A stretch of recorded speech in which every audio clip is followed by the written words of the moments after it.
Voltamos então, meus queridos alunos do sexto ano. Bem, anteriormente nós falamos então do período pré-homérico, né, ou micênico, e isso aconteceu no século XX ao século XII, antes de Cristo. Percebam que então que antes de Cristo o calendário deles funcionava como um calendário crescente. E depois que Cristo nasceu, esse calendário começou a ser decrescente. Por isso que então é dividido dessa forma, século XX ao século XII, tá? E não ao contrário.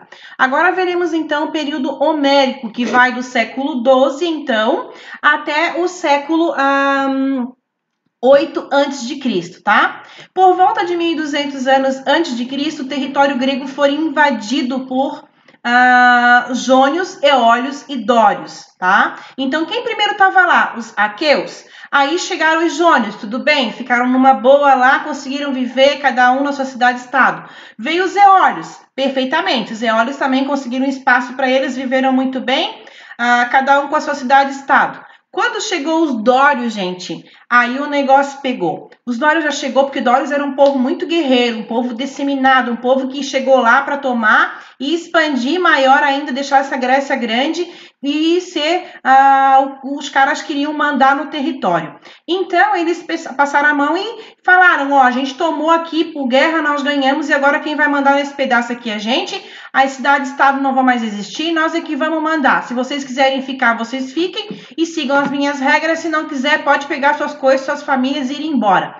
E foi o que aconteceu, gente. Aí, o que aconteceu? Esses povos que não queriam estar sob o domínio dos dórios, eles se expandiram pelo território, por outros territórios, até a Itália, dentre outros países, recebem também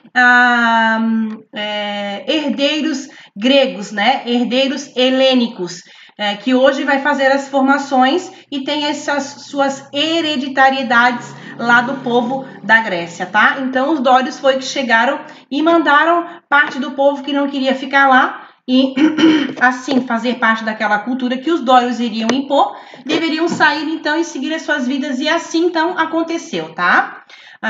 Isso marcou o período micênico, acabou, então, o período micênico foi o período pré-homérico, lá que estavam os jônios, os aqueus e até os eólios junto. A partir dos dórios, então, acaba-se esse período, e o período que inicia, então, é o período homérico, recebe esse nome, tá? Que se caracterizou pelas cidades individualizadas, e que cada família tinha sua casa e seu território. Os grupos se organizavam em comunidades denominadas genos. Então, essas comunidades eram denominadas genos e não mais, né, como cidades-estados.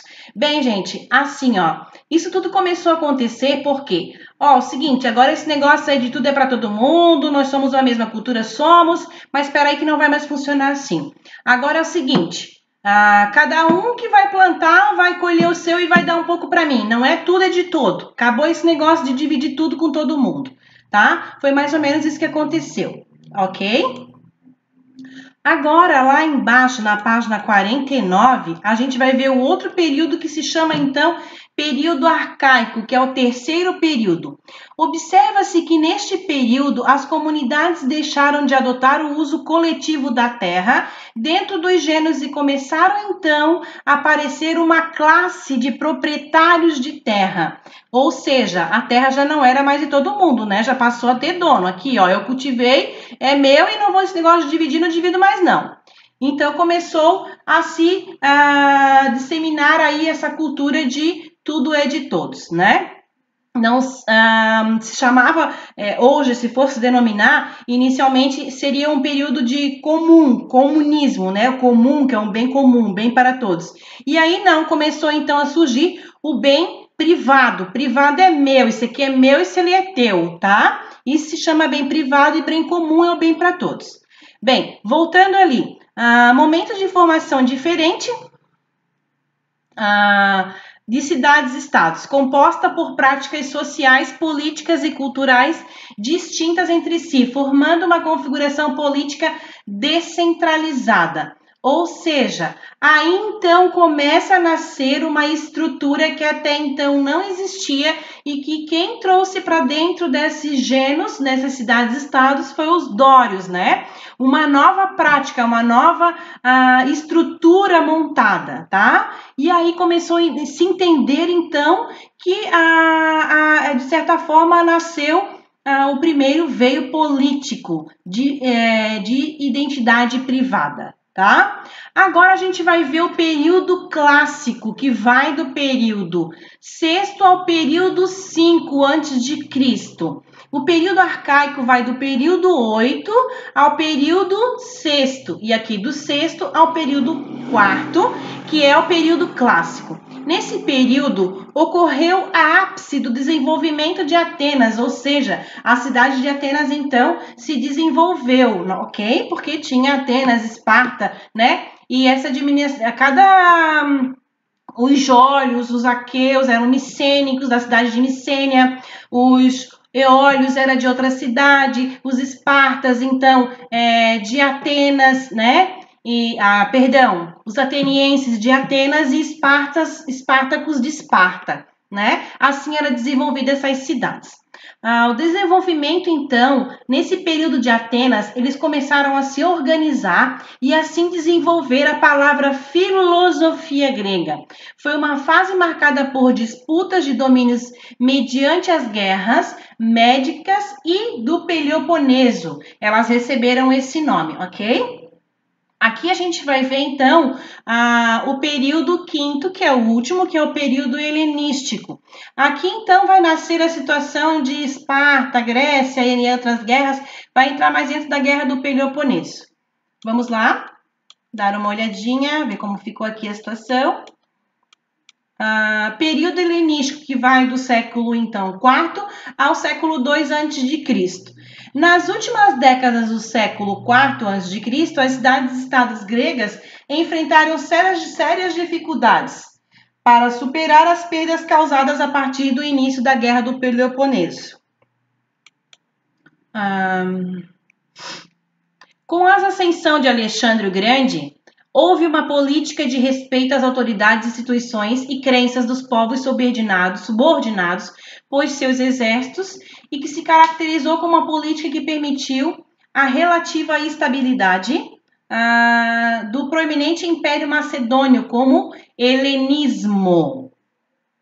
Na página 49, aqui está falando de algumas situações, algumas mitologias, algumas histórias que talvez vocês não conheçam, mas é importante vocês darem uma lida, que é Teseu, né, que conta, eles eram muitos místicos, então eles acreditavam muito na mitologia, e o Teseu e o Minotauro, tá? E também as guerras de Troia, que é muito importante, também tem até um filme que depois a gente pode estar assistindo e falando sobre ele, tá? Mas o mais importante é isso.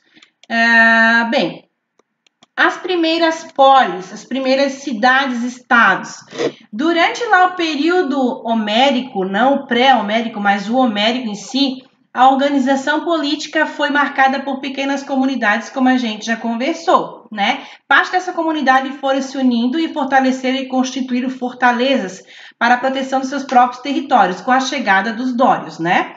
A partir desse crescimento dessas unidades políticas que surgiram as polis, cidades-estados, fato que atingiu diretamente a população mais pobre da Grécia. Por quê? Porque para ser considerado um cidadão ateniense, ele tinha que ser filho, então, de uma ateniense, do pai e a mãe serem atenienses, para que ele pudesse participar, se desenvolver dentro dessa estrutura que acontecia dentro da polis, né? Terras áridas, pouco férteis, né? Que foram adquirindo lotes, mas mesmo assim elas eram pouco áridas, a agricultura então não conseguia se fortalecer por esse fato, mas existia sim. Muitos gregos se deslocaram para as regiões como a Sicília, fundando colônias com características de cidade-estado, que foram aquilo que eu falei, que quando os dórios chegaram, eles então forçaram essas pessoas, se quisessem ficar, ficavam, se não quisessem, tinham que sair, né? Bem, gente, a Ásia Menor criando colônias em regiões litorâneas banhadas pelo Mar Negro e também foram lá para o norte da África e da Península Ibérica, que é Portugal, e Espanha também recebeu essa cultura dos gregos, tá? Nós vamos falar sobre isso então na estrutura da polis no próximo vídeo.